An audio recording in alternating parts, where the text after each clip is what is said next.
శ్రీ గురుభ్యో నమః శ్రీ మహాగణపతి నమః.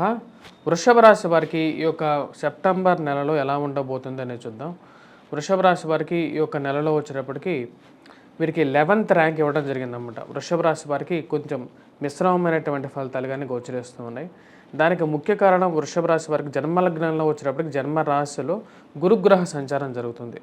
గురుగ్రహ సంచారం అదేవిధంగా ఈ రాశి వారికి గ్రహస్థితి గమనించినట్లయితే ధనస్థానంలో కుజుడు సెప్టెంబర్ నెల మొత్తం ధనస్థానంలో ఉండబోతున్నాడు. అదేవిధంగా సింహరాశిలోకి ఈ యొక్క రవిగ్రహ సంచారం అనేది జరుగుతుంది. రవిగ్రహ సంచారం సింహరాశిలో నుంచి కన్యా రాశిలోకి సెప్టెంబర్ 16వ తారీఖున మార్పు అనేది జరుగుతుంది. పంచమ స్థానంలోకి మారుతుంది. శుక్రగ్రహ సంచారం వచ్చేటప్పటికి ఈ యొక్క రాశి వారికి కన్యా రాశిలోంచి తులారాశిలోకి సెప్టెంబర్ 18వ తారీఖు జరుగుతుంది. బుధగ్రహ సంచారం సెప్టెంబర్ 4వ తారీఖు సింహరాశిలోకి, సెప్టెంబర్ 18వ తారీఖు తర్వాత వచ్చేటప్పటికి సింహరాశిలోంచి కన్యా రాశిలోకి మార్పు జరుగుతున్నది. ఇటువంటి గ్రహస్థితి శని కూడా వచ్చేటప్పటికి రాశి వారికి రాజ్యస్థానంలో, రాహు వచ్చేటప్పటికి మనం గమనించినట్లయితే లాభస్థానంలో అనుకూలమైనటువంటి స్థానంలో ఉన్నాడు బుధుడు. అదేవిధంగా పంచమంలో వచ్చేటప్పటికి కేతు ఉన్నాడు. గ్రహస్థితి రీత్యా వచ్చేటప్పటికి రాశి వారికి ఈ యొక్క నెలలో సెప్టెంబర్ నెలలో కొంచెం మిశ్రమమైనటువంటి ఫలితాలే గోచరిస్తూ ఉన్నాయి.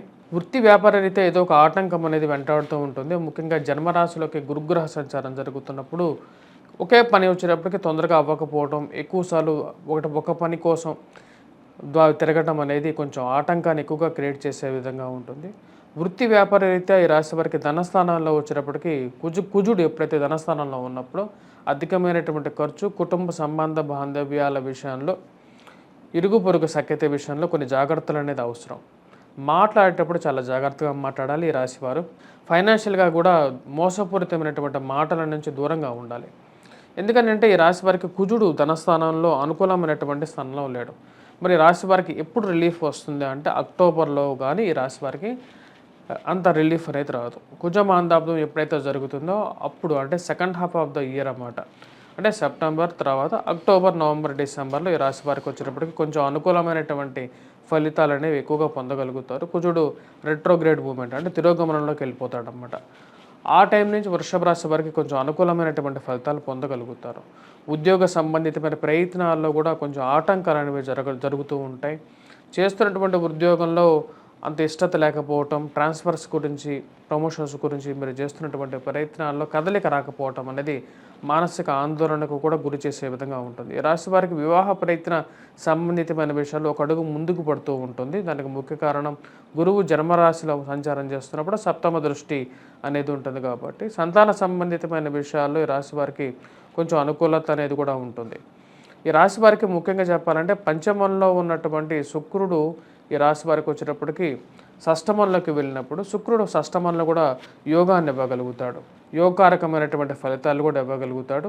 కంపారేటివ్లీ ఫైనాన్షియల్గా గ్రోత్ ఇవ్వగలుగుతాడు అన్నమాట. అంటే ఇది సెప్టెంబర్ 18వ తారీఖు తర్వాత శుక్రగ్రహ సంచారం ఏదైతే జరుగుతుందో ఇది అనుకూలమైనటువంటి ఫలితాలు కూడా ఇవ్వగలుగుతుంది. కంపారేటివ్గా కొంచెం రికవరీ అనేది అవ్వగలుగుతారు.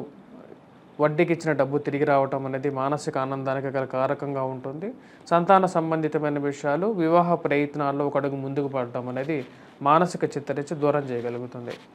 ఈ రాశి వారికి రాహుగ్రహ సంచారం అనుకూలమైనటువంటి ఫలితాలు ఇవ్వగలుగుతుంది. రాజకీయ పరంగా ఎదగడానికి మీరు చేస్తున్నటువంటి ప్రయత్నాల్లో ముందడుగు పడుతుంది. ఓవరాల్గా వచ్చినప్పటికీ రాశి వారికి సంతాన సంబంధితమైన విషయాలు కొంచెం అనుకూలమైనటువంటి ఫలితాలే ఎక్కువగా గోచరిస్తూ ఉన్నాయి. వృత్తి వ్యాపార రీత్యా నూతనంగా ఎవరైతే ఉద్యోగ ప్రయత్నాలు చేస్తున్నారో కొన్ని ఆటంకాలతో కూడుకున్నా సరే ఈ యొక్క నెలలో 15వ తారీఖు తర్వాత కొంచెం అనుకూలత అనేది పెరుగుతుంది. నెల మొదటి 15 రోజుల్లో కొంచెం ఆటంకాలు ఎక్కువగా ఉంటాయి. ముఖ్యంగా సెల్ఫ్ డ్రైవింగ్ విషయాల్లో ఆరోగ్యపరంగా కొన్ని జాగ్రత్తలు అనేది వృషభ రాశి వారు తీసుకోవాలి. మరియు అదేవిధంగా ఈ రాశి వారిని గమనించినట్లయితే ఫైనాన్షియల్గా వచ్చినప్పటికీ మోసపూరితమైనటువంటి మాటలను నమ్మి ఇన్వెస్ట్మెంట్స్ అనేది చేయొద్దు.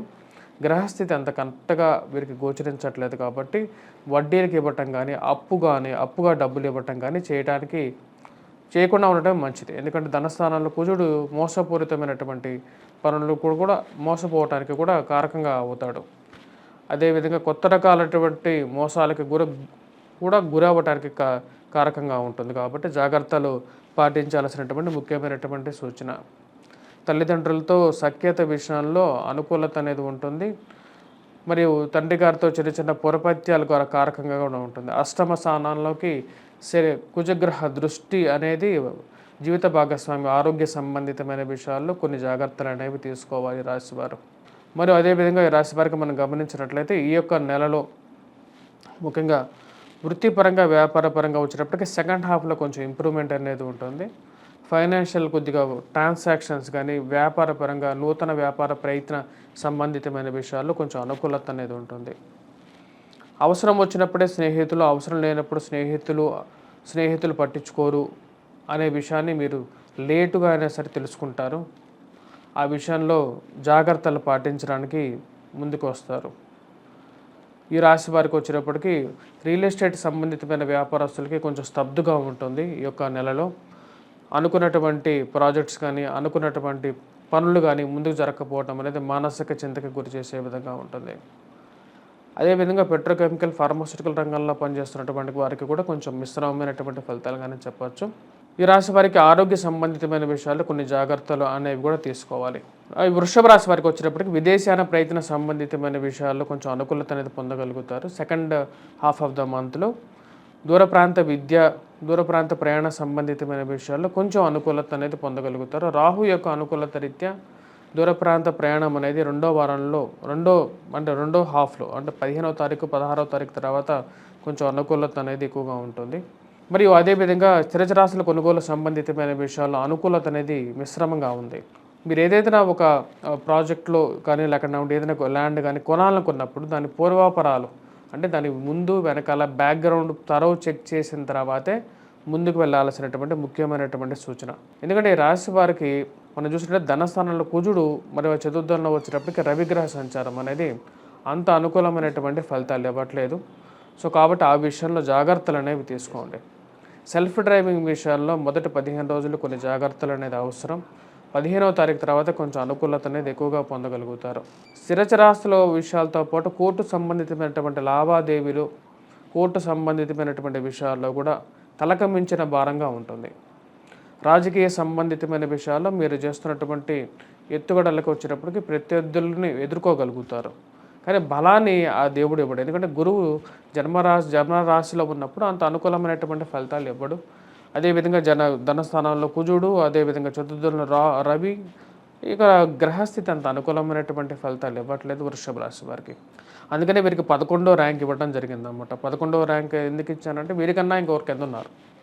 మన 12 ర్యాంకుల్లో 11వ ర్యాంక్ ఎందుకు ఇచ్చారంటే గ్రహస్థితి అంత అనుకూలమైనటువంటి ఫలితాలు ఇవ్వట్లేదు. కాబట్టి సమయాన్ని అనుకూలించి సమయానికి తగినట్టుగా మనం ఉండటమే జీవితం. అదే జ్యోతిష్యం అన్నమాట. దిశానిర్దేశం చేసేటువంటిది. సమయం కరెక్ట్గా లేనప్పుడు కొన్ని జాగ్రత్తలు తీసుకోవాల్సినటువంటి ముఖ్యమైనటువంటి సూచన. ఈ రాశి వారు చేసుకోవాల్సినటువంటి పరిహారాలు ఏంటనేది చూద్దాం. శ్రావణ మాసం అనేది మనకు మొదలవుతున్నది. శ్రావణ మాసంలో మనకు ముఖ్యంగా వృషభ రాశి వారు ఎటువంటి పరిహారాలు చేసుకోవాలి అనేది కూడా మనం చూద్దాం.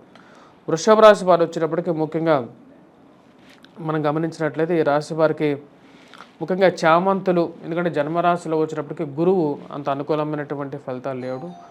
అమ్మవారిని పూజించేటప్పుడు ముఖ్యంగా వచ్చేటప్పటికి చామంతులతో, ఎందుకంటే గురుమూలకంగా ఉండేటువంటి చామంతులు కాబట్టి చామంతులతో అమ్మవారిని పూజించడం అనేది ఎక్కువగా శోభనిస్తుంది. మరియు అదేవిధంగా ఈ రాశి వారు వచ్చేటప్పటికి విష్ణుక్రాంతి పూలు ఏవైతే ఉన్నాయో వాటితో కానీ మీరు అమ్మవారిని పూజించినట్లయితే ఈ యొక్క నెలలో ముఖ్యంగా విష్ణువుని కూడా వచ్చినప్పటికీ శ్రావణ మాసం అత్యంత ప్రీతికరమైనటువంటిది. వెంకటేశ్వర స్వామికి కూడా చాలా ప్రీతికరమైనటువంటి మాసం. అన్ని మాసాల్లో కల్లా శ్రావణ మాసం అనేది చాలా సాక్షాత్ వెంకటేశ్వర స్వామి నక్షత్రమే శ్రవణ నక్షత్రం కాబట్టి ఆ యొక్క నక్షత్రం కలిగినటువంటి మాసం కాబట్టి ఈ మాసాల్లో విష్ణుక్రాంతి పూలతో మీరు పూజించినట్లయితే చాలా మంచి అనుకూలమైనటువంటి ఫలితాలు కూడా పొందగలుగుతారు. ఉద్యోగ ప్రయత్నాల్లో అనుకూలంగా ఉంటుంది. నీలాంబర పూలు కూడా మీకు దొరికినట్లయితే ఆ యొక్క పూలతో కూడా మీరు వెంకటేశ్వర స్వామిని పూజించండి. ఆ యొక్క దేవదేవుడు యొక్క కరుణకి పాత్రులవ్వండి. స్వస్తి.